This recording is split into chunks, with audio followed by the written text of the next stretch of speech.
They say blood is thicker than water, but the truth is that it can also be bitterer than bile. Get it? The footballers on this list may have very well been driven to succeed because of their abandonment. Some of them simply don't answer to their father's name anymore. Some others make you want to pull out your handkerchief in pity. Man, welcome. It looks like you've made it. In today's video, we'll be talking about a few footballers who don't want anything to do with their family. Virgil van Dijk. There's a reason Virgil doesn't have his surname printed on the back of his shirt. You might think because the name is slightly a mouthful, or that it sounds like, well, you know, the male thing between the legs. Or even that Virgil wants to strike fear in the hearts of attackers by reminding them that he keeps Virgil over the 18-yard box territory and that no formation will ever get past him. All these reasons seem plausible, but it's far from that. Generally, if you don't feel the need to identify with your family name, then you probably have trouble at home. In Virgil's case, it's his father, which is obvious enough. Van Dijk is his father's surname to the point that his father may as well be a Dyke, or at least Virgil sees him that way. This same man abandoned Virgil's mother and siblings to fend for themselves when Virgil was still young. So Virgil became famous later in life and didn't want anything to do with his father, so the Van Dijk name stays off his jerseys. Dele Alli. So sticking with not putting surnames on jerseys, Dele is yet another example. And please, get used to this trend because not putting your father's name on your jersey is the ultimate gesture of disapproval towards his deadbeat ways. So Dele Alli is one more man who felt betrayed by not just his father alone, but his mother as well. Suffice it to say, both parents were terrible. So much so that it's a sheer miracle that Dele made it in life. Most kids would have ended up badly, but not Dele. He took the initiative by looking out for himself. Here's the background story. So, Dele was born to a Nigerian father and a British mother. Just 1 week after his birth, his father abandoned him and moved to the US. His mother subsequently raised him, but the problem is that she became an alcoholic. So Dele had to move to Nigeria to live with his father when he was 9. He stayed there for 2 years then. He returned to the UK to be with his alcoholic mom again. On his 13th birthday, he decided he had had enough of these immature adults that were his parents. So he moved in with Alan and Sally Hickford, who were parents to one of his teammates. Since then, he dropped the Alli name from his jersey. He was now just simply Dele. Memphis Depay.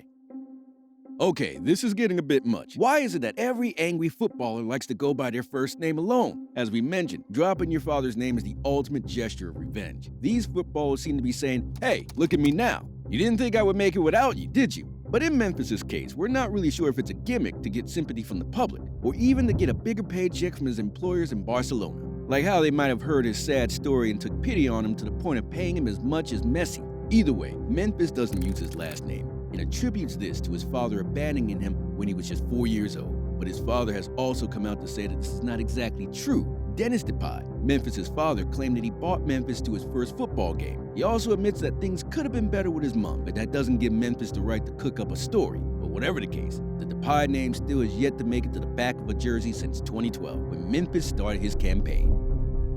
Mario Balotelli.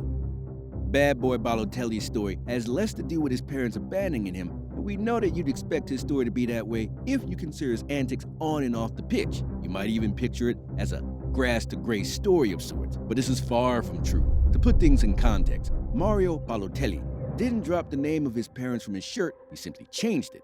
It's why a black man like him carries an entirely Italian name.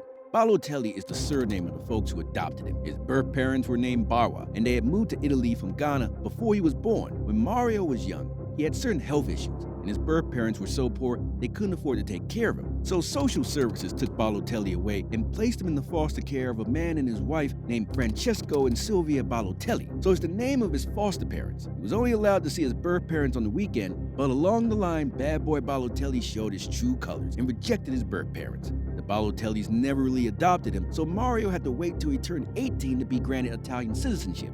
Lucky for the Italians, it paid off because Balotelli scored twice in the Euro 2012 semifinals to send Italy to the finals. Until today, we don't know more about Mario Balotelli's birth parents, and he never talks about them. Ainsley Maitland-Niles.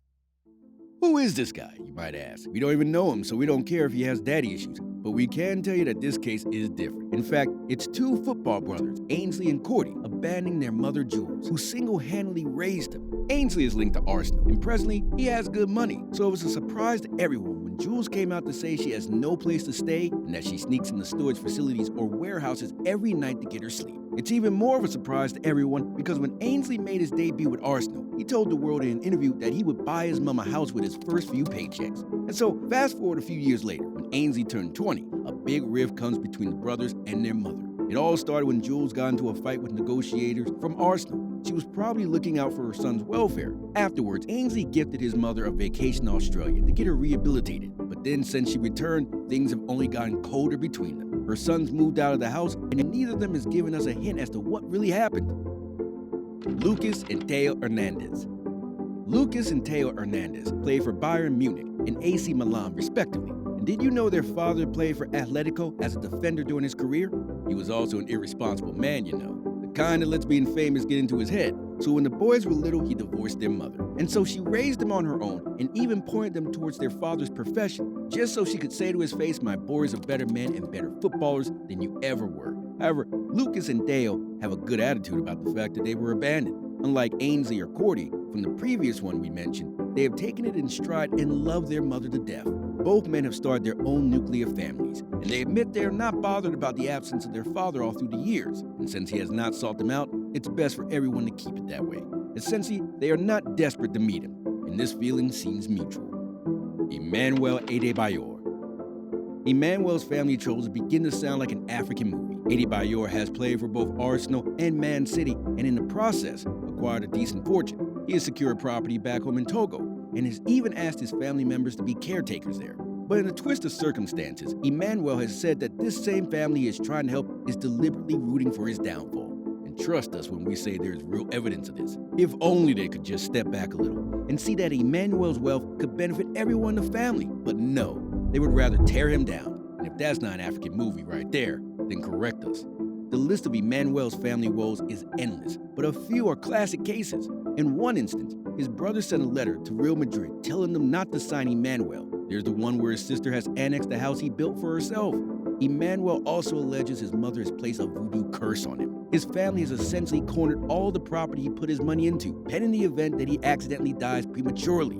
Man, oh man. So Emmanuel has done the practical thing by cutting them off before they become the end of him. So there you go. But do you hate certain family members as well? What exactly did they do to make you dislike them so much? Please tell us in the comments section below. And finally, in our YouTube football game, there are only 3 rules. Subscribe, like, and tackle that notification bell. So see you in the next video.